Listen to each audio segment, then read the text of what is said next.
안녕하십니까. 거꾸로 투자하는 쇼킹 부동산입니다. 매도자들은 이것만 기다린다 시작해 보겠습니다. 영상 전에 구독과 알람 설정 부탁드리겠습니다. 자, 수도권 지역 거래량 한파가 4개월째 지속되고 있습니다. 9월부터 거래량이 굉장히 뚝 끊긴 상황인데 이것이 11월달, 12월달 넘어가면서 더 심각해지는 상황이에요.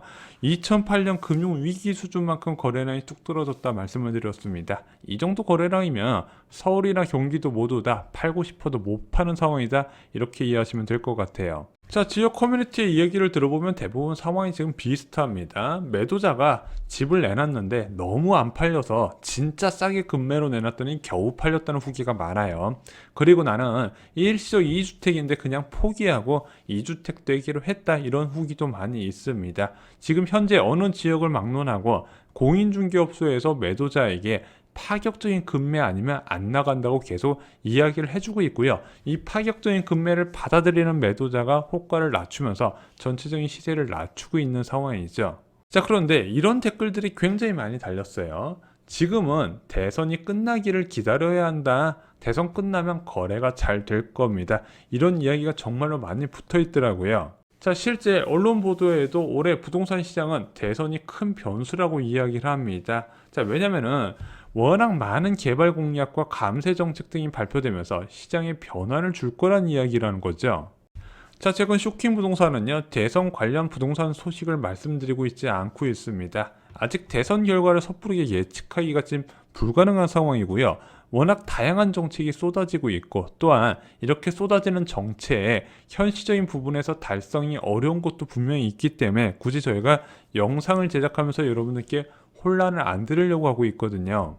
그리고 쇼킹 부동산이 부동산 시장을 전망할 땐 두 가지를 봅니다. 왜냐하면 부동산 시장 전망할 때 정책적인 변수보다는 기준금리의 연속된 변화와 입주 물량이 더 크게 영향을 받는다, 많이 강조를 드렸어요. 자, 기준금리 연속된 변화는요, 결국엔 대선 이후에도 강하게 적용되기 때문에 제가 볼 때는 이 기준금리의 연속된 인상이 부동산 시장을 억누르는 것은 똑같을 거다, 이렇게 보고 있어요. 야, 기준금리 인상도 대선 이후에 이제 정부가 바뀌게 되면은 이거 다른 약간 비두기적인 한국은행 총재가 들어와서 금리 인상을 안 하지 않을까, 이렇게 생각하실 수도 있는데, 지금 기준금리 변화는요, 그 어떤 정부가 들어와도 컨트롤할 수 있는 범위가 아닙니다. 왜? 고물가 상황이고요. 미국에서 긴축 흐름으로 가고 있기 때문에 대한민국은 좋든 싫든 긴축으로 따라갈 수밖에 없는 상황이라는 거죠. 그리고 서울 지역의 입주 물량이 2023년부터 크게 늘어나는 부분도 대선과 상관없이 어차피 정해진 거거든요. 이렇게 많은 입주 물량이 쏟아질 때 금리가 변한다, 결과는 안 좋다 말씀을 드렸죠. 자, 대부분의 대선 후보가요, 1주택자 대출 규제 완화를 이야기하고 있습니다. 그래서 누가 당선돼도 현재보다 1주택자 대출 규제는 완화될 것으로 보여져요. 자, 그런데 제 개인적인 생각할 땐 크게 의미는 없을 것 같습니다. 지금은 기준금리 인상 상황이잖아요. 그리고 올해까지만 해도 기준금리 2% 이야기가 나오고 미국의 금리 상단에 의해서 우리가 더 올라갈 수 있는 부분이거든요. 그래서 대출한도 늘려주는 것과 이자 부담은 다른 이야기예요. 자, 정부에서 이자를 갚아줄 수는 없기 때문에 그 이자 부담은 차주가 부담해야 되거든요. 야, 대출한도 늘려준다고 사람들이 신난다고 대출 창구 가서 대출 받고 집 사겠습니까? 지금요, 거래가 적은 게 대출을 적게 해줘서 거래가 적은 게 아니에요. 이자 부담 때문에, 그리고 앞으로 더 높아질 부담이 무서워서 못 사고 있다는 거죠. 그래서 실제 대출 규제가 많이 완화된다 하더라도 저는 대출 금리가 워낙 많이 올라가는 시기이기 때문에 부동산 시장 변화에 큰 영향을 주지 못할 거라고 보고 있습니다. 자, 또한 과도하게 세제 관련 규제를 풀어주는 부분도요, 일단은 이거는 세법을 개정돼야 되잖아요. 국회 동의를 받아야 가능합니다. 야, 여당에서도 지금 다 이제 세금 깎아주자는 얘기 나오던데, 지금 여당에서 이야기하는 거는 1주택자 세금을 깎아주는 거지, 여당은 다주택자 세금 감면에 강력하게 반대하고 있어요. 유일하게 찬성하는 거는 다주택자가 한시적으로 주택을 처분할 때 일정 비율로 다주택자 중과 비율을 깎아준다는 부분인데, 이거는 오히려 부동산 시장의 호재라기보다는 악재로 보셔야 돼요. 자, 제 개인적인 생각이지만 부동산 관련 세법 개정이나 부동산 규제 관련 완화는요, 영향을 못 줄 것으로 보여집니다. 물론 GTX 등의 개발 계획이 나오게 되면 일부 지역 중심으로 상승세는 나오는데 이 GTX 같은 것도요. 아무래도 금리 변화에 따라서 호재를 반영하는 정도가 좀 달라요. 0.5% 초저금리 상황에서는 GTX 말만 나와도 12억 바로 찍어버리거든요. 근데 지금 GTX 신호선 사업 추진 중임에도 불구하고 지금 가격 빠지고 있죠. 자, 그래서 저는 이런 GTX 관련 호재에도 지속적인 금리 인상 앞에서는 그렇게까지 전체적인 시장에 파급을 주진 못할 거라고 보고 있습니다. 자, 하지만 개인적으로 제일 우려스러운 게 있어요. 바로 재건축 규제 완화 부분입니다. 용적률을 올려주거나 안전진단 기준을 완화해주거나 지금 안전진단의 구조 안정성 비중이 굉장히 높아지면서 사실상 초기 재건축 단지의 사업 추진이 막혀 있는 거죠. 이것을 지금 대부분의 후보가 풀어준다고 이야기를 하고 있습니다. 또한 1기 신도시의 재건축이나 리모델링 규제 완화도 이야기가 나오고 있어요.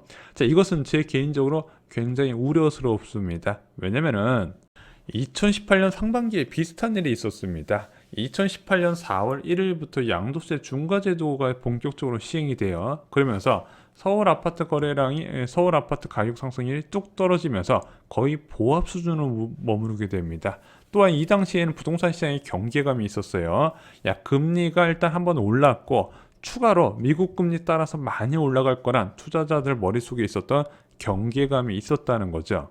자, 저희가 지난 시간에 말씀드렸다시피 이런 예민한 시기에 갑자기 여의도, 용산 통개발 소식이 서울시에서 발표를 해버립니다. 자, 그러면서 여의도 지역과 용산 지역 재건축 가격이 급등을 해버리는데 이게 여의도하고 용산 재건축만 오른 게 아니라 강남 재건축까지 같이 급등해버리고 강남 재건축에 이어서 강남 신축 그리고 준신축 아파트, 서울 전체적인 아파트 급등세를 만들었다는 부분이죠.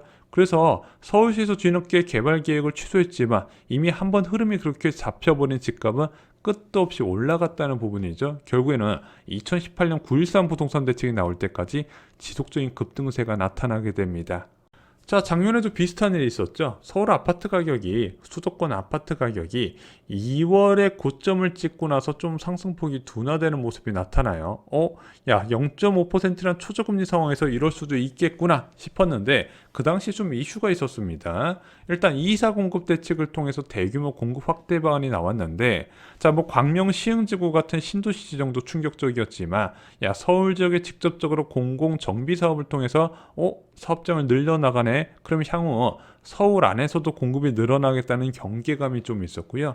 또 하나 710 부동산 대책에서 양도세 중과 비율을 확대했습니다. 그 시행일이 언제다? 작년 6월 1일이었습니다. 그러면은 이 중과 확대 이전에 매도해야 되는 사람들이 시중에 매물을 내놓으면서 아무래도 급매물이 좀 늘어나면서 전체적인 상승률이 둔화되는 효과가 있었습니다. 자, 하지만 오세훈 서울시장이 당선됩니다. 오세훈 서울시장 선거 운동 기간 내내 재건축 규제 완화 이야기를 중점적으로 이야기하고 특정 지역까지 꼭 집으면서 이들 지역의 규제 완화를 통한 재건축 활성화, 그것에 따른 공급 확대 방안을 이야기를 하게 됩니다. 자, 그리고 취임하고 나서 음마아파트 잠실주공 5단지를 비롯한 상계 주공 등의 초기 재건축 아파트 가격까지 동시에 급등세가 나타나게 됩니다. 하지만 저희가 재건축 아파트는 절대 혼자만 상승하지 않는다 말씀드렸죠. 자, 일시적으로 조정받았던 서울 아파트 가격은 재건축 아파트 가격 급등 중심으로 본격적인 상승세가 나타나고 2021년 8월까지 지속적인 상승세를 기록하게 됩니다. 그래서 개인적으로 올해 부동산 시장이 악재만 가득한 건 맞는데 유일한 부동산 시장의 불안 요소를 꼽으라고 하면 바로 어설픈 재건축 규제 완화 기대감이라고 말씀을 드립니다. 자, 그래서 선거 기간에 나왔던 공약들이 실제 이행이 된다면 특정 지역 중심으로 재건축 시장 과열이 나타나게 될 것이고 그 과열이 다시 일반 아파트까지 전파될 가능성 저는 좀 경계를 하고 있습니다. 하지만 이 재건축 규제 완화 실제 시행된다 하더라도 저는 개인적으로 마지막 불꽃놀이가 될 가능성도 있다는 부분, 절대 이 재건축 규제 완화 기대감에 섣부른 투자 접근하지 않으셨으면 좋겠습니다. 자, 지금 기준금리 인상 기조가 단순하게 올해 한 해로 끝나는 것은 아니고 또한 이런 재건축 규제 완화 기대감이 2023년에 시작될 역전세를 막지 못한다는 부분이죠. 그래서 잠깐 확 타오르고 꺼지지 않을까 개인적으로 이렇게 생각을 하고 있습니다. 자, 대변화 시기에서는요, 무주택자도 공부를 해야 됩니다. 있습니다. 왜 무주택자가 공부를 해야 될까? 그냥 집값 떨어지는 거 구경만 하면 안 되나? 이거 기회라고 말씀드렸죠. 그래서 저희 쇼킹부동산원 아파트 교과서에 보시면 아파트 가격 전망하는 방법이 있습니다. 또한 향후 부동산 시장의 공급적인 부분도 자세하게 나와 있고요. 처약 제도도 빠삭하게 나와 있습니다. 자, 이 세 가지 정도는 기본적으로 아셔야 향후 부동산 시장 변화 과정에서 성공적인 내 집 마련을 할 수 있다는 부분이죠. 쇼킹부동산원 아파트 교과서에 모두 포함되어 있습니다. 이상으로 영상 마치겠습니다. 좋아요, 구독, 공유 꼭 부탁드립니다. 감사합니다.